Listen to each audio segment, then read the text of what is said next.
Hey everyone, back with another video. Today we're going to be showing you how to connect your new AirPods 4 with your iPhone. This is iPhone 16 Pro, so let's go ahead and get started. What we're going to want to do is open it up, and when you open it up, you'll see a light.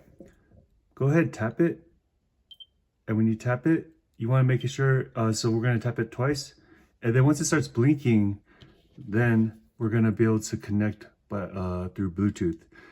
Just by opening it up, it automatically already shows that it's receiving the signal.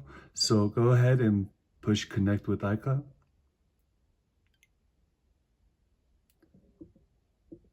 And now you should be connected. So it's as simple as that. I'm going to go ahead and do the skip for now.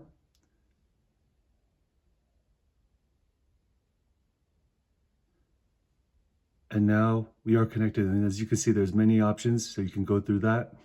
But this is just a quick video about connecting. All right, thanks for watching, and see you next time. Bye-bye.